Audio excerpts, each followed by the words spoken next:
اسی جلد میں جلد 3 سیر العلام نوبلہ صفحہ 131 پر پھر فرمایا حاذہ الحدیث ظاہرۃ الوضع، یہ حدیث ایسی ہے کہ اس کی وضع بتا رہی ہے، یہ بالکل ظاہراً موضوع ہے، اس کی وضع بتا رہی ہے کہ یہ موضوع اور جھوٹی حدیث ہے۔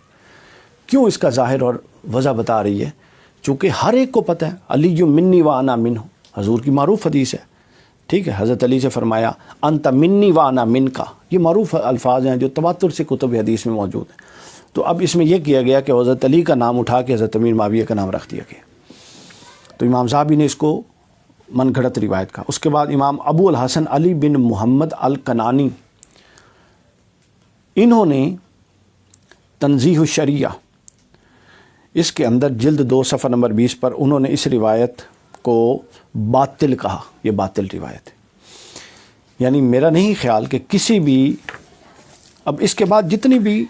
جرح و تعدیل کی کتب ہیں وہ سب کا جو اصل اپنا منبع اور مصدر ہے وہ سیر العلام نوبلہ ہے زیادہ تر، تو اس سے آپ کو سمجھ آ گئی اس بات کی۔ اب اس کا دوسرا حصہ میں بتا دیتا ہوں یہیں سے کہ یہ کتاب یہ حدیث کس کس کتاب میں آئی ہے، یہ روایت حدیث نہیں، یہ جھوٹی روایت کس کس کتاب میں آئی ہے، اور پھر اس کے راویوں کا حال کیا ہے، تاکہ بات مکمل ہو جائے۔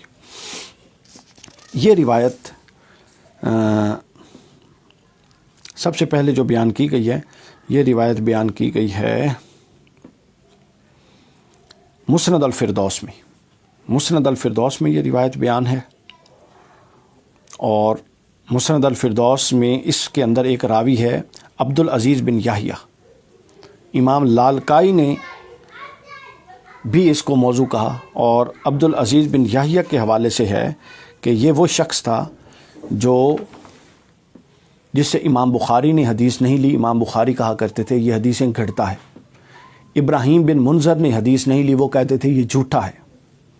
مؤصب بن زبیری نے اس کو کذاب کہا، یہ جھوٹا ہے۔ اور محدث عقیلی نے کہا یہ ثقہ راویوں سے غلط روایتیں ان سے منسوب کر کے آگے بیان کرتا تھا،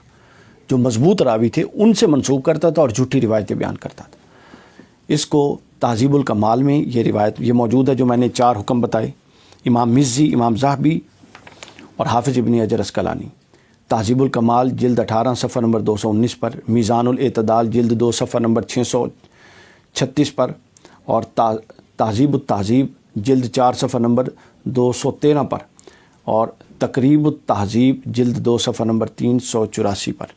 یہ موجود ہے کہ اس کے اندر جو ایک راوی تھا، اس راوی پر جس کا نام تھا عبد العزیز بن یحییٰ، اس سے متعلق جو ائمہ کی رائے وہ بتا دی۔ دوسری اس کے اندر جو جس کتاب میں یہ بیان کی جاتی ہے وہ ہے امام خلال کی کتاب السنہ، اس میں یہ روایت بیان ہوئی ہے۔ اس میں جو راوی ہیں وہ ہیں اخبرنی حرب، پہلا راوی ہے حرب، اس کا نام ہے،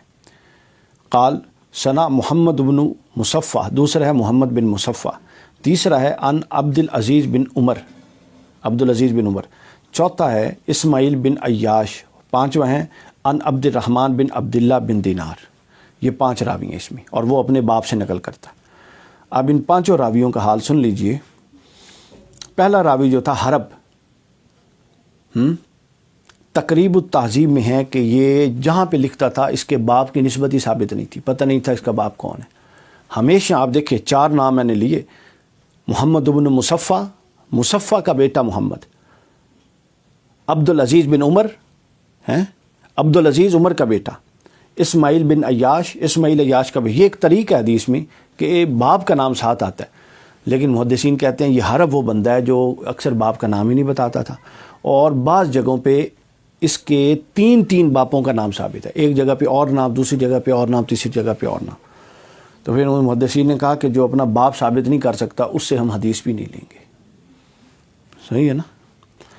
اگلا نام ہے اس میں جی، دوسرا راویہ محمد بن مصفح، اس کے بارے میں جرح و تعدیل کے دونوں قول ملتے ہیں، اور امام ابن حجر اسقلانی نے تمام اقوال کا خلاصہ یوں لکھا کہ صدوقن، یہ سچا ہے ویسے، لیکن لہو اوہام وکان یدلس، اور اس کے کئی وہم ہیں اور وہ تدلیس کیا کرتا تھا، یعنی بعض اوقات فریب کاری بھی کیا کرتا تھا۔ اصول یہ ہے کہ اگر پوری راویوں میں ایک راوی بھی اس درجے کا ہو جائے جو اوپر جھوٹا حرب آ گیا جس کے باپ کا بھی نہیں پتہ، تو روایت فارغ۔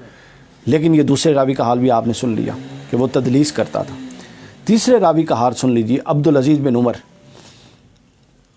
اس سے متعلق ہے کہ یہ خطا کیا کرتا تھا، اکثر اس کی روایتوں میں خطا واقع ہوئی۔ یہ تقریب التہذیب میں سب کچھ موجود ہے۔ اس کے بعد چوتھا راوی تھا اسماعیل بن عیاش، یہ سن لیجئے، صدوق فی روایت ہی عن اہل بلد ہی، یہ جب اپنے شہر کے لوگوں سے روایت کرتا تھا تو ٹھیک کرتا تھا، مخلط فی غیرہم، اس کے علاوہ کسی سے کرتا تھا تو اس کو خلط ملط کر دیتا تھا۔ پانچواں راوی جیسے جی عبد الرحمن بن عبداللہ بن دینار، اس کے بارے میں لکھا ہوا ہے جی کہ یہ سچا ہے لیکن اکثر خطا کیا کرتا ہے۔ اور اسی کے بارے میں عبد الرحمن بن عبداللہ بن دینار کے بارے میں ایک امام کا قول تو یہ تھا کہ سچا ہے، اکثر خطا کرتا ہے۔ دوسرے امام جو تھے، امام ابن حبان، جو صحیح ابن حبان جنہوں نے مرتب کی، ان کا قول سن لیجئے اور آپ کو تسلی ہو جائے گی۔ کتاب المجروحین لابن حبان، مجروح لوگوں کی کتاب، یعنی ان میں ان لوگوں کا تذکرہ ہے جن سے روایت کرنا مجروح ہے، جن کا یعنی آپ مفہوم سمجھ رہے ہیں۔ امام ابن حبان فرماتے ہیں یہ اپنے باپ عبداللہ بن دینار سے روایت میں فحش غلطی کے ساتھ ساتھ ایسی روایتیں لاتا ہے کہ اس کی مطابقت نہیں کی جا سکتی، اس کو نہیں مانا جا سکتا۔ جب یہ روایت میں منفرد ہو تو اس سے دلیل لینا جائز نہیں، یعنی یہ ایسی روایت بیان کرے جو کہیں اور سے کسی اور طرق سے نہ آ رہی ہو تو پھر اس کی روایت نہیں لی جائے گی۔ کتاب المجروحین لابن حبان، جلد 2 صفحہ نمبر 16۔ ہو گئی جی تسلی سارے روایت۔ اس کے بعد اگلی آخری جو اس کا حوالہ ہے وہ یہ کتاب آئی ہے، یہ روایت آئی ہے، ابن عساکر نے اس کو روایت کی ہے تاریخ میں، اور اس میں ایک راوی ہے جو امام ابن عساکر نے لیا ہے، اس راوی کا نام ہے عبدالعزیز بن بحر، عبدالعزیز بن بحر اس کا نام ہے، اور خود امام ابن عساکر نے ہی لکھا ہے عبدالعزیز بن بحر ضعیف ہے، اور یہ جتنے روایتیں ہیں راوی ہیں نا، مثلا اس حدیث کو بیان کرنے میں اس روایت کو جتنے بھی راوی ہیں، امام ابن عساکر نے تاریخ ابن عساکر جلد 59 صفحہ نمبر 98 اور 99 پر جہاں یہ روایت بیان کی ہے، لطف کی بات دیکھیے، یعنی وہاں سے روایت تو لے لی گئی، وہ خود اس روایت کے بارے میں کیا کہہ رہے ہیں یہ نہیں لیا گیا۔ امام ابن عساکر نے کہا قال الخطیب عبدالعزیز ابن بحر ضعیف، یہ ضعیف راوی ہے، ومن دونہ مجہولون، اور اس ایک یہ تو ضعیف ہے، کمزور ہے، اس کے علاوہ جو ہیں وہ سارے مجہول ہیں، ان کا پتہ ہی نہیں وہ ہیں کون، کس سے روایت آئی ہے۔ سمجھ آ گئی نا باقی؟ تو اب یہ دیکھ لیجئے آپ کہ اس کا کیا حال ہے سند کا۔ اس کے بعد آخری جو جس کتاب میں یہ بیان ہوئی ہے اور اس کا غالباً حضرت الیاس قادری صاحب نے بھی ذکر کیا، حافظ ابن حجر اسقلانی کی مشہور کتاب لسان المیزان کا حوالہ بھی اس کا بیان کر دیا گیا، ان کی کتاب میں بھی بیان ہوا ہے، فضائل معاویہ جو کتاب۔ اب اس لسان المیزان جلد 4 صفحہ نمبر 3 8 9، اس میں انہوں نے یہ پوری روایت بیان کی کہ عبدالعزیز بن بحر المروزی جو تھا اسماعیل بن عیاش سے باطل روایتیں لاتا تھا، اور اس میں عباس الدوری نے طعن کیا ہے، گرفت کی ہے، اور یہ الفاظ اسی کے ہیں، اور عبداللہ بن احمد اور دوسرے لوگوں نے کہا کہ ہمیں عبدالعزیز بن بحر کے بیان کیا، اور اس نے کہا کہ ہمیں اسماعیل بن عیاش نے از عبد الرحمن بن عبداللہ بن دینار از والد خود از ابن عمر، انہوں نے کہا بے شک رسول اللہ نے فرمایا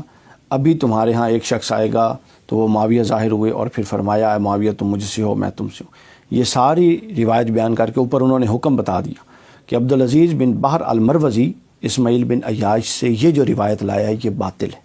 لسان المیزان میں اس کی صراحت موجود ہے۔ اس کے بعد آخری المغنی فی الضعفاء، امام ذہبی نے ایک اور مقام پر اسی شخص کے بارے میں یہ کہا تھا، یہ جو ہے عبدالعزیز بن بحر اس حوالے سے فرماتے ہیں کہ عبدالعزیز بن بحر المروزی اسماعیل بن عیاش سے ایک جھوٹی روایت لایا ہے، اور اس میں اس کی طرف اشارہ ہے۔ تو آپ دیکھ لیجئے، پہلے میں نے حکم بیان کر دیا کہ کس کس امام کے نزدیک یہ روایت سرے سے جھوٹی ہے، پھر اس کے بعد یہ جو ہے الاحادیث الموضوعہ فی فضائل معاویہ، اس سے میں نے روات کے حال بھی بیان کر دیے اور پڑھ کے بیان کر دیے اختصار کر کے تھوڑے، کہ یہ جتنی حدیث کی کتابوں میں آئی ہے ان کتابوں میں بعض جگہوں پر تو خود اس پر حکم موجود ہے، اور جہاں اس پر حکم موجود نہیں ہے وہاں آئمہ جرح و تعدیل نے ان روات پر جو حکم لگائے ہیں اس کو پیش نظر نہیں رکھا گیا۔ تو یہ حدیث بالکل جھوٹی روایت ہے، یہ موضوع ہے، اس کو بیان نہیں کرنا چاہیے۔ یہ بنو امیہ کے دور میں جب روایتیں گھڑی گئیں اہل بیت اطہار کی برابری کے لیے، یہ اس دور کی روایت ہے۔ اور حدیث بیان کرتے ہوئے احتیاط کا پہلو یوں رکھا جائے کہ رسول اسلام نے فرمایا من یقل علیہ ما لم اقل، جو میرے متعلق وہ بات کہے جو میں نے نہیں کی، یعنی مجھ سے کوئی ایسی بات منسوب کرے جو میں نے نہیں کی، فَلْيَتَبَوَّأْ مَقْعَدَهُ مِنَ النَّارِ، اس کو چاہیے کہ وہ اپنا ٹھکانہ جہنم میں تیار کر لے۔ تو یعنی یہ اتنی احتیاط کی بات ہے، جو حدیث معروف ہیں، مشہور ہیں، تواتر سے ہیں، ان کو بیان کیا جائے۔ اس نوعیت کی جو وضع کردہ حدیث ہیں تو ان سے اجتناب کی جائے، یہی اصل راہ ہے، تاکہ ہم اللہ اور اس کے رسول کے صحیح معنوں میں جو خیرات اور برکات ہیں اس سے مستفید ہو سکیں۔